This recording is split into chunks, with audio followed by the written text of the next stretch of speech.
انبیاء بھی مل جائیں، فرشتے بھی مل جائیں اور ولی اللہ بھی مل جائیں، پوری کی پوری کائنات مل جائے، اللہ خالق کائنات پکڑنے پہ آ جائے، نہیں بچا سکتا۔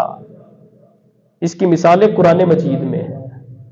نوح علیہ السلام کا بیٹا غرق ہوا پانی، اللہ نے قرآن مجید میں ذکر کیا۔ اللہ کا نبی ہے، 950 سال اللہ کی تبلیغ کی، رب کے دین کی تبلیغ کی، اللہ نے پانی میں غرق کر دیا۔ بیٹے کو نوح علیہ السلام نے اللہ کو پکارا، اللہ میرا بیٹا، اللہ نے فرمایا تیرا نہیں، یہ کافر ہے، اب تیرا بیٹا ہی نہیں رہا۔ اللہ نے تو یہ فرمایا، لیکن ہمارے ہاں کیا نعرہ لگتا ہے؟ رب کا پکڑا محمد چھڑائے، محمد کا پکڑا چھڑا کوئی نہیں سکتا۔ نعوذ باللہ من ذالک۔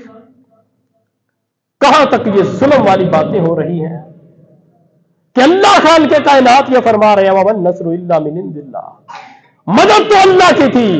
اگر اللہ کے نبی خود اپنے ہاں کچھ بھی کر سکتے ہوتے تو یہ رو رو کر اللہ کے التجائیں کیوں کر رہے ہیں؟ اللہ کو یہ واسطے کیوں دے رہے ہیں؟ اللہ تیری مدد کا، تیرے وعدے کا واسطہ ہے کہ میری یہاں پر مدد فرما۔ پھر اللہ خالق کے کائنات نے پھر فرمایا کہ یہ تو میں نے تم کو تسلی دی، اِذْ تَسْتَغِیثُونَ رَبَّکُمْ فَاسْتَجَابَ لَکُمْ انی ممدکم بِأَلْفٍ مِّنَ الْمَلَائِکَةِ مُرْدِفِینَ، کہ اللہ خالق کائنات کو جب تم پکار رہے تھے، اللہ خالق کائنات نے قرآن مجید میں کس انداز میں یہ بات ذکر فرمائی؟ اِذْ تَسْتَغِیثُونَ رَبَّکُمْ، جب تم مدد کے لیے اپنے رب کو پکار رہے تھے۔ استغاث یستغیث، استغاثۃ مدد طلب کرنا کسی سے، جب تم مدد کے لیے اپنے رب سے رب کو پکار رہے تھے، کیا ہوا؟ فاستجاب لکم، اللہ نے تمہاری اس پکار کو قبول کر لیا۔ پتا کیا چل جائے سوالی کون ہے، مدد مانگنے والا کون ہے، مدد کرنے والا کون ہے، پتا یہ چل جائے۔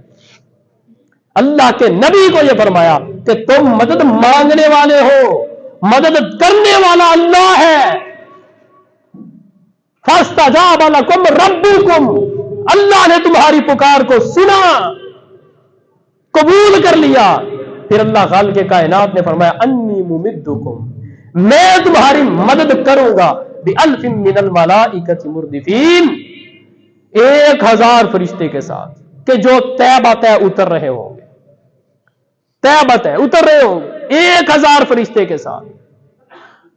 یعنی اگر ضرورت پڑی تو میں 3000 بھی بھیج دوں گا، اس سے بھی زیادہ ضرورت پڑی میں 5 بھی بھیج دوں گا، لیکن 1000 فرشتہ بھیجا۔ اور اسی طرح اب یہ تسلی ہو گئی، کفار ان کو اللہ تعالیٰ نے ان کے دلوں پر رعب ڈال دیا۔ اب رات ہے، بارش ہو گئی، بارش ہوتی ہے کیا ہوتا ہے؟ مسلمانوں والی جگہ جو ہوتی ہے وہ ریتلی، دوسری جگہ چٹیل میدان ہوتا ہے کافروں والا۔ بارش پڑی، کفار والی جگہ جو ہے پانی کی وجہ سے پھسلن بن گئی، مسلمانوں ریت والی جگہ پر تھے مسلمان، وہ جگہ اور مضبوط ہوگی، ریت پر جب پانی پڑتا ہے پکی ہو جاتی ہے۔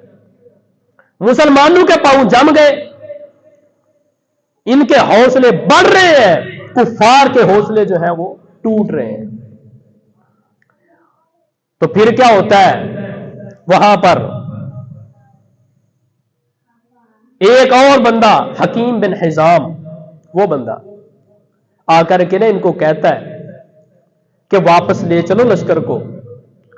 اتبا بن ربیعہ کو آ کر کے کہتا ہے لشکر کو واپس لے چلو، مسلمانوں کے ساتھ جنگ نہ کرو۔ کیا ہوگا؟